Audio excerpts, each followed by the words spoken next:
समाचार अमदावादથી પ્રાપ્ત થઈ રહ્યા છે। શહેરમાં વધુ એક ગુનેગાર ગેરકાયદેસર મકાન પર બુલડોઝર ફર્યું। નરોડાના મુઠિયા ગામના કુખ્યાત બુટલેગર ગેરકાયદેસર મકાન તોડી પડાઈ રહ્યું છે। 3 માળના ગેરકાયદેસર મકાન પર બુલડોઝર ફરી વળ્યું। કુખ્યાત બુટલેગર જયેશ ઉર્ફે જીગો સોલંકી જેના મકાન પર બુલડોઝર ચાલ્યું। કુખ્યાત બુટલેગર જયેશ ઉર્ફે જીગો સોલંકી વિરુદ્ધ નરોડા પોલીસ સ્ટેશનમાં 32થી વધુ ગુના નોંધાઈ ચૂક્યા છે। બુટલેગર જયેશ વિરુદ્ધ પ્રોહિબિશન અને પોલીસ પર હુમલો કરવાની ટેવ પણ ધરાવે છે। બુટલેગર જયેશ ઉર્ફે જીગો સોલંકી જેની સામે કાર્યવાહી કરવામાં આવી છે। ડેમોલેશનની કાર્યવાહી કરાઈ છે। 3 માળનું ગેરકાયદે મકાન તેણે જે બનાવ્યું હતું, પોતાનું આધિપત્ય સ્થાપિત કર્યું હતું, તેને નેસ્તનાબૂદ કરવા માટે અમદાવાદ પોલીસ એક્શનમાં આવી છે। નરોડામાં ગેરકાયદે દબાણો પર બુલડોઝર ફરી વળ્યું છે અને તેના ભાગરૂપે કુખ્યાત બુટલેગરના મકાનને પણ નેસ્તનાબૂદ ધરાશાયી કરી દેવાયું છે। સતત તેની પર આરોપો મૂકવામાં આવતા હતા અને 32 ગુના પણ તેની વિરુદ્ધ નોંધાઈ ચૂક્યા છે। ગુનાહિત ઇતિહાસ ધરાવે છે આ જીગો સોલંકી।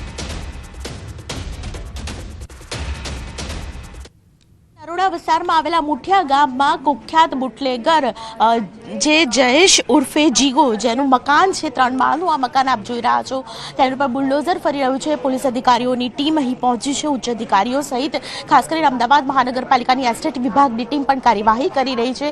જે પ્રકારે ગુના નોંધાયા હતા ત્યારબાદ માલુમ થયું કે આ જે મકાન છે તે ગેરકાયદેસર છે। મારી સાથે મહિલા પોલીસ અધિકારી કાનન દેસાઈ છે, તેમની સાથે વાત કરીશું। બેન, જે પ્રકારે કાર્યવાહી કરવામાં આવી રહી છે, કેટલા સમયથી આ મકાનમાં કોણ કોણ રહેતા હતા અને જે બુટલેગર છે તે રહેતો હતો કે કેમ ને કેવી રીતે આખું ડિટેક્શન થયું?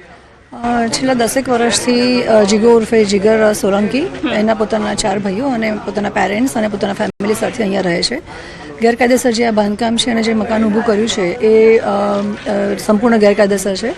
છેલ્લા 10 વર્ષથી એ ગુજરાત બહારથી પોતાના ભાઈઓની અને બીજા માણસોની સિન્ડિકેટ રચી અને ગુજરાત બહારથી પ્રોહિબિશનનો મુદ્દામાલ લાવો, અહીંયા પ્રોહિબિશનની મુદ્દામાલની ગેરકાયદેસરની પ્રવૃત્તિઓ કરવી, અસામાજિક માનસિકતા ધરાવી, અસામાજિક માનસિકતાની સાથે અગ્રેસિવ માનસિકતા કે જ્યારે પોલીસ વિરોધી પણ એની માનસિકતા છે, એ બધી થઈ અને એણે ઓલરેડી જે ટ્રાન્ઝેક્શન્સ કર્યા છે અને જે અસામાજિક વેપાર કર્યો છે એમાં એના કરોડ કરોડ ઉપરના ટ્રાન્ઝેક્શન્સ અમારા ધ્યાનમાં આવ્યા છે, એના બેંકના ટ્રાન્ઝેક્શન્સ જે અમે ઇન્કમટેક્સ સાથે પણ શેર કર્યા છે।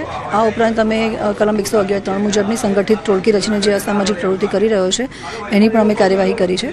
અને આપણે જે અસામાજિક તત્વોની ડીજી સાહેબની ડ્રાઈવ હતી, સીપી સાહેબની સૂચના મુજબ આપણે એમાં મ્યુનિસિપલ કોર્પોરેશન સાથે આનું નામ શેર કરેલું હતું, એની તમામ ડિટેલ્સ શેર કરેલી હતી।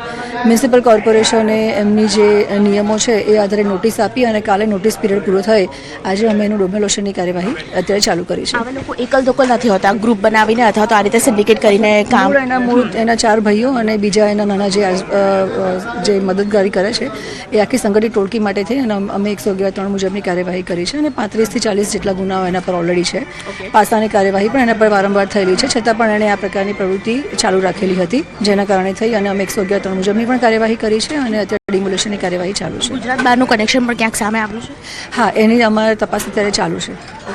બેન, અત્યારે જે મકાન છે તે તોડી પાડવામાં આવે છે, અન્ય કોઈ મકાન છે જે ધ્યાનમાં આવ્યા હોય ને તેને પણ તોડી પાડવાના હોય? એ અન્ય જે મકાનો કે એની મિલકતો છે એની મ્યુનિસિપલ કોર્પોરેશન સાથેની અમે યાદી શેર કરી છે, એ ક્લિયર થઈ અમે એની પણ આગળની કાર્યવાહી કરીશું। ઘણા સમયથી એક દોર રહ્યો છે વસ્ત્રાપુરમાં પણ, જે રીતે રોડ પર લોકોએ આતંક મચાવ્યો હતો ત્યારબાદ તે જગ્યા પર આવીને તેને મારવામાં આવે, તો આમાં કોઈ એવું કરવાનું છે અથવા એવી રીતે પોલીસ કાર્યવાહી કરશે કે દરેકને યાદ રહે જાય? અત્યારે જે ડિમોલેશનની કાર્યવાહી ચાલુ કરી છે અને થઈ રહી છે એ પણ એક કાયદાની મર્યાદામાં રહીને કરેલી અમે કાર્યવાહી છે અને જરૂર પડે અમે જે રીતે એને ટ્રીટ કરવાનો છે કાયદાના મર્યાદામાં રહીને અમે કરીશું। બિલકુલ, તો કાયદા અને સુરક્ષાના કોઈ પણ સંજોગે સાખી નહીં લેવાય, કાયદા અને સુરક્ષા તોડશો તો કોઈ પણ પ્રકારે સાખી નહીં લેવાય, તેવો સીધો એક મેસેજ છે। અહીં બુટલેગરનું જે ઘર છે તેની પર બુલડોઝર ફરવાનું છે અને તેને લઈને ખાસ કરીને જે કાર્યવાહી છે તે કાર્યવાહી હાલ સ્થળ પર કરવામાં આવી રહી છે। કેમેરા પર્સન ખેંગા રાઠોડ સાથે દીપિકા કુમાર, ન્યૂઝ 18 ગુજરાતી, અમદાવાદ।